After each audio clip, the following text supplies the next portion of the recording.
Hey everyone, welcome back to my channel. I'm Juliet and this is my channel Mama Tried. Today we are going to be making broccoli and cheese mini muffins for our little ones. We'll be putting them in a mini muffin tin and it will be an all-around good meal for your little ones.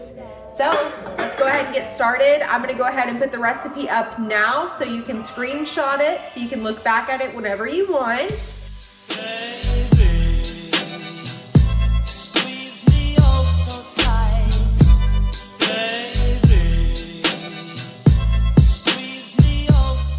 So the first thing that I'm going to do is go ahead and cook my quinoa. It calls for about a cup of quinoa. Quinoa gets bigger whenever it's cooked, just like rice. It actually gets to 3 times the amount of what it was before. So I have a 1/3 cup of quinoa right here. I'm gonna go ahead and wash that. So I have a little mesh strainer right here. So I'm gonna go ahead and put that in. And I'm gonna wash this so it's nice and clean for me to go ahead and put in the Instant Pot. All right, so my quinoa is nice and clean. Once again, this is a 1/3 cup dry. Now I'm gonna go ahead and put it in the Instant Pot. And after that part is done, you're going to wanna put twice the amount of water in the Instant Pot as you did the quinoa. So I put 1/3 cup of quinoa in there. Now I'm going to put 2/3 cups of water. I have a Ninja Foodie, which is a pressure cooker, an air fryer, a steamer, and all kinds of things.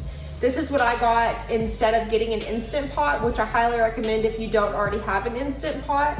I use the settings on this all the time. Now that I have my quinoa and my water in the pressure cooker, I'm gonna go ahead and put the lid on, seal it or make sure that it's sealed, and I'm going to cook it for just 1 minute on high pressure.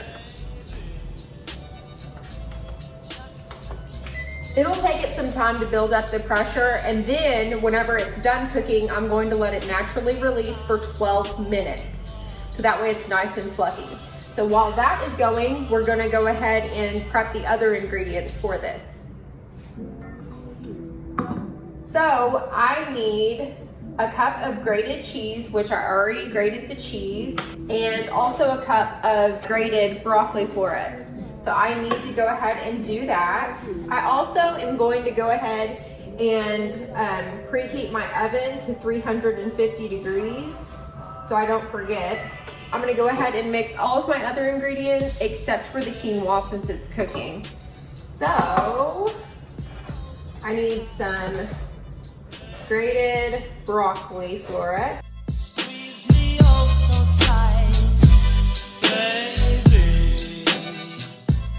It looks like I have more than a cup of grated broccoli florets, so this is perfect. So now I have the florets ready, the cheese ready, I have my spices over on that side, and I'm going to need 12 eggs, so I'm gonna go ahead and crack those.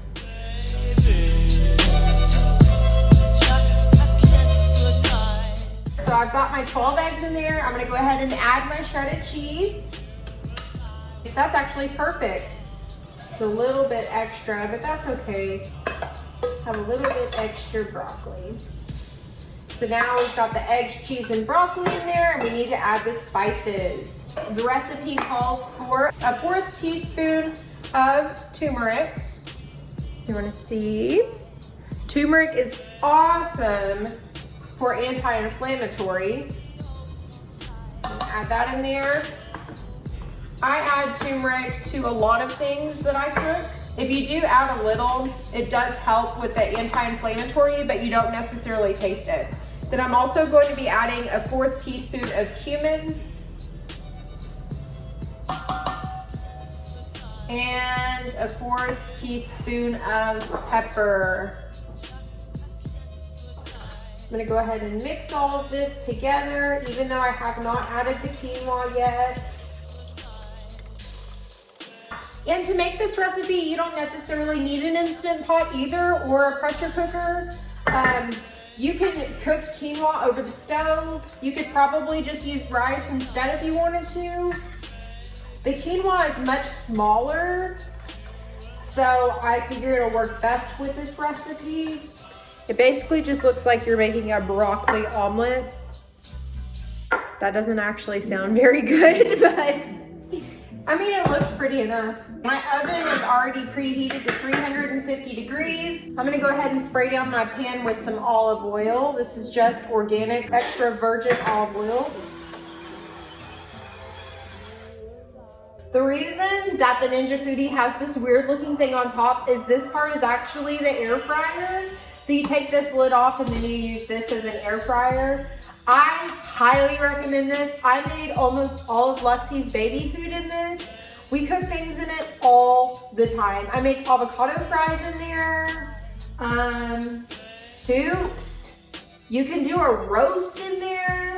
I mean, there are literally so many things you can do. I just made a roast the other day. I wanna say it took me maybe an hour. So get one of those if you don't have one, because it really makes a difference. So now I'm just going to wait the next couple of minutes for this to get done so I can go ahead and release the pressure, and then we can go ahead and get started on to actually making the muffins. So I'll see you guys back in just a few minutes. Okay, you guys, I'm back, and now it's time to go ahead and release the pressure for the quinoa. What I do for this part is when I release it, I put a towel on top because I really don't want it to ruin my cabinets that I spent so long refinishing. So I just put this on top and let it release, and it looks like it actually released all by itself.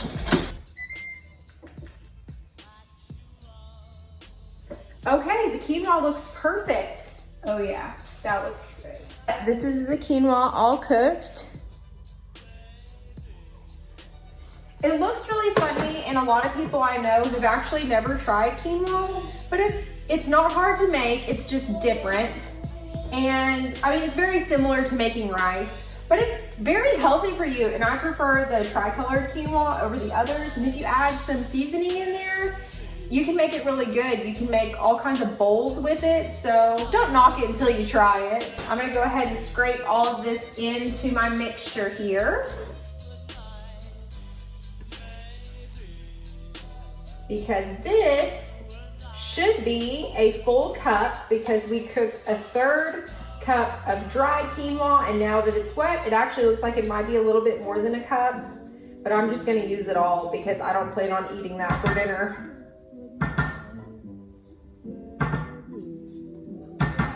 Perfect.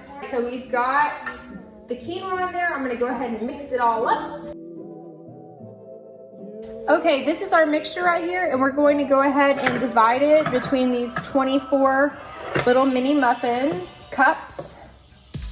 So I just got a tablespoon thing, and I'm just gonna put 2 tablespoons in each one.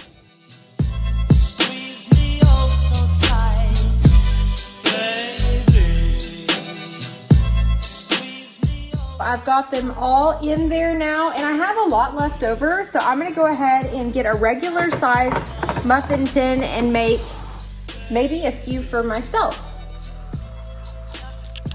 Wasn't expecting to have any leftovers where I can make big ones, so I'm just gonna top these with a little bit of cheese. I topped the big ones with cheese. You can also top off the little ones with cheese as well, but I think that it's got plenty of cheese for my daughter, so I'm not gonna worry about putting any additional cheese on it. And now we can go ahead and put it in the oven.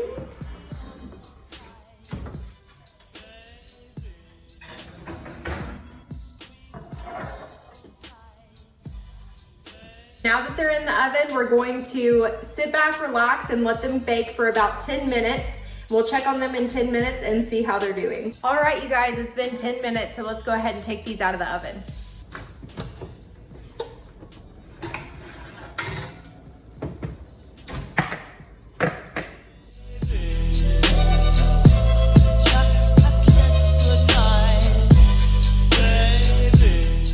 Since the other muffins are much bigger, I'm going to give them a few more minutes just to make sure that they fully get done.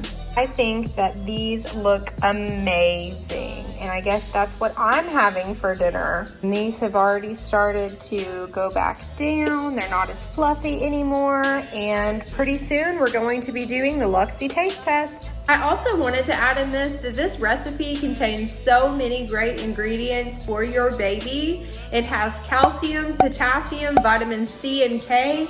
It's anti-inflammatory. It also has fiber. Did I say protein? I mean, this has so many good things for your baby. The quinoa also contains amino acids, fiber, and magnesium. So all of those things are great things for your baby. So that's why I picked this recipe to do. I'm going to let them cool down just a little bit more, and then we're going to do the baby taste test.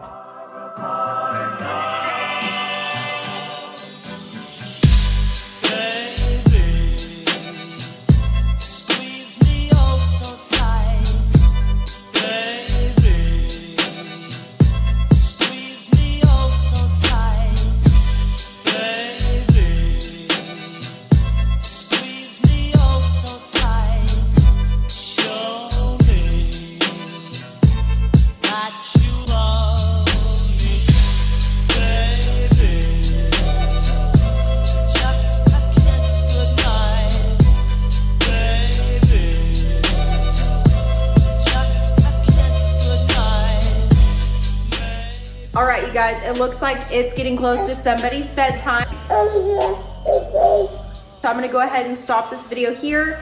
Thank you so much for watching. If you like this video, please give it a thumbs up and subscribe to my channel for more of my videos. Also, if you don't already, go ahead and follow me over on Instagram. We'll see you guys next time. Bye.